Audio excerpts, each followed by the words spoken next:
Case जी अॼु छा ॿुधणी थी, अदालत छा ॾिनो आहे, छा मौक़िफ़ अख़्तियार थियो? काई ॿुधणी नथी आहे। 10 सालनि वांगुरु अॼु बि जेको आहे उहा हाज़िरी मिली आहे ऐं हाणे जज साहिबु वेकेशन ते पियो वञे।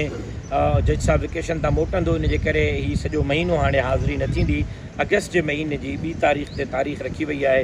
मां उमेदु करियां थो त 2 तारीख़ ते वरी तारीख़ न ॾिनी वेंदी, केस हलायो वेंदो।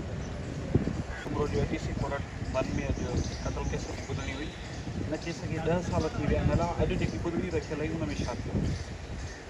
मां सम्झां थो त असांजे अदालतुनि जो जेको हाल आहे उहो इहो आहे जो हाणे क़ौम जो शायदि एतमाद अदालतुनि तां खजंदो थो वञे। 10 साल गुज़री विया आहिनि, अञा ताईं जजमेंट न आई आहे। हीअ त केस ATC कोर्ट में पियो हले ऐं ATC जे रूल्स में लिखियलु आहे त 6 महीननि में केस क्लोज़ थियणो आहे। हिन केस जे लाइ हाई कोर्ट जी 2 दफ़ा जजमेंट आयल आहे त 6 महीननि जे अरसे में हिन केस खे उकलायो। 10 साल गुज़रिया आहिनि, लेकिन अदालत अञा ताईं केस खे उकलाइण जे लाइ तयारु न आहे। मुलज़िम फ़रीक़ जा वकला तारीख़ ते तारीख़ पिया वठनि ऐं उहे केस में हाज़िरी ॾियण जे लाइ तयारु न आहिनि। जेकॾहिं सुभाणे जजमेंट अचे थी, उन खां पोइ ज़ाहिर आहे त कोई हिकिड़ो फ़रीक़ हाई कोर्ट जे तरफ़ रुजू कंदो, उन खां पोइ सुप्रीम कोर्ट जे तरफ़ रुजू कंदो।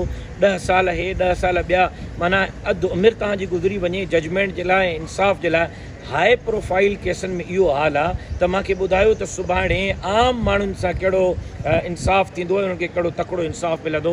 असां हमेशह चयो आहे त अदालत मां असांखे इंसाफ़ जी उमेदु आहे, लेकिन हाणे मुतालबो करियां थो त अदालत मां इंसाफ़ जी उमेदु ज़रूरु आहे, लेकिन अदालत इन केस खे जल्द अज़ जल्द उकलाए, अदालत पूरी तौर ते जजमेंट ॾे।